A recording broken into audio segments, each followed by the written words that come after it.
As I alluded to a moment ago, I want us to remember this morning that Jesus wanted to eat his last Passover meal with his followers.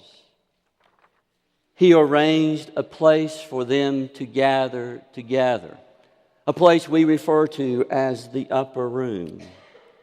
Let us remember that on this fateful night, no one thought about their dusty feet. No servant was hired to perform this small courtesy. So Jesus himself must take off his robe, gird a towel around himself, pour water in a basin, get down on his knees, slide across the floor, washing his companions' feet, putting an exclamation point perhaps to his words. The Son of Man came not to be served, but to serve. Perhaps this was the only way he could silence their babbling voices as they vied for places of honor in his kingdom, and as they argued among themselves as to which one of them was his favorite.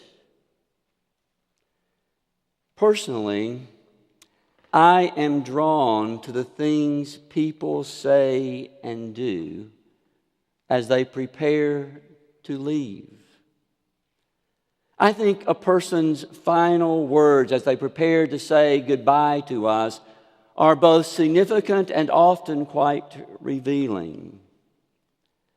I think I was conditioned to pay attention to final words when I was a boy. And my family used to go down every 6 or 8 weeks, and we would visit with my granddaddy Broom. During that Sunday afternoon, at some point, he would make eye contact with me. He would motion to me. I would get up from wherever I was. He would get up out of his chair, and then we would go out the back door and we would take a long walk. We go down through the backfield and around the pond and back up to the house. And all along this journey, he would impart to me words of wisdom he had gleaned across his lifetime. Those times remain significant to me, and in the toughest times of my life, I can still hear the sound of his voice, and I can still recall the wisdom he gave to me. If you and I this morning can pay attention to this last fateful evening, it appears that no one in that upper room that night, except Jesus himself, was aware that the end was approaching. No one seems to realize that the words and actions of this night have been intentionally choreographed so that they will remember that night long after Jesus is gone. And it was effective. For even today, we refer to that time as the night he was betrayed. It is those words that will always invite us to come to this table. It is Jesus who must introduce his disciples to the dark realities of this night. One of you will betray me, he says. And they are shocked, every last one of them. He warns them, all of you will run away and abandon me. He must curb Peter's enthusiasm. Simon, before morning, you will deny me 3 times. And strangely, he must dismiss Judas from the upper room to go and put his plan of betrayal into action. He breaks the bread and dares to tell him that it is his broken body. He pours the wine into a cup and dares to tell him this is my blood shed for you. He tells them that they are to remember him. They are to remember this night of betrayal around broken bread, around poured wine. For it is here that he will meet them until he comes in the power of his kingdom to this earth. I am surprised, I think, by what Jesus waits to tell his disciples on this final evening of his life. The clock is running down. Time is about to expire. The powers of darkness are slowly gathering their power. The Sanhedrin is plotting. His enemies are looking for him. Judas has 30 pieces of silver, the reward for betrayal, wrapped tightly in his belt. Jesus had warned them that this time was to come. But on this night, they seem to have forgotten everything he previously said. Or perhaps they had dismissed it long ago, believing it was not possible that it could happen. But this is the night. He will be handed over to the Gentiles. He'll be mocked, insulted, and spat upon. His enemies will flog him and kill him. The night was closing in upon him, and his most trusted companions on the face of this earth appear to be absolutely unaware that their Jesus is soon to be snatched away from them. They are oblivious, it seems, that these are their last hours together before the unthinkable becomes reality. It's strange, I think, that on the last night of his life, this night of his betrayal, Jesus speaks so freely about his departure. He attempts to emphasize a few last things. And then, very near the end of his time with them, he suddenly turns to become quite vulnerable and intimate. And he gives them his new commandment. This is my commandment, that you love one another as I have loved you. He whispers into the shadows of the upper room. Now for me, these last words from Jesus are of ultimate significance on this night. This, believe it or not, is the first and only pledge of love that Jesus ever made to his disciples. This is the first and only pledge of love that Jesus ever made to his disciples at the end, with time running out. I'm sure this surprises us, for we are people who speak so glibly and unceasingly of Jesus and his love. But these first words of love are spoken on this fateful night, with time running out. Love one another as I have loved you. There is no greater love than this, than one who lays down one's life for one's friend. And then he says to them, you are now my friends. And then he reminds them that he had chosen them, which I suspect that on Saturday, those words, you did not choose me, but I chose you, must have comforted them when their minds were tortured as they remembered their betrayal, their denial, and their abandonment of their friend.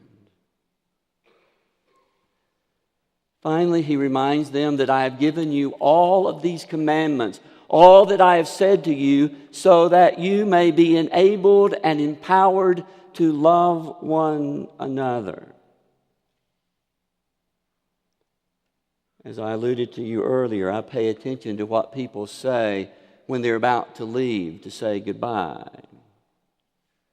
And I must confess to you this morning, I am truly perplexed that Jesus chooses to speak of love on this night of betrayal.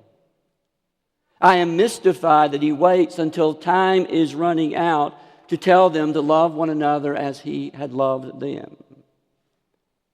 And he says it in such a way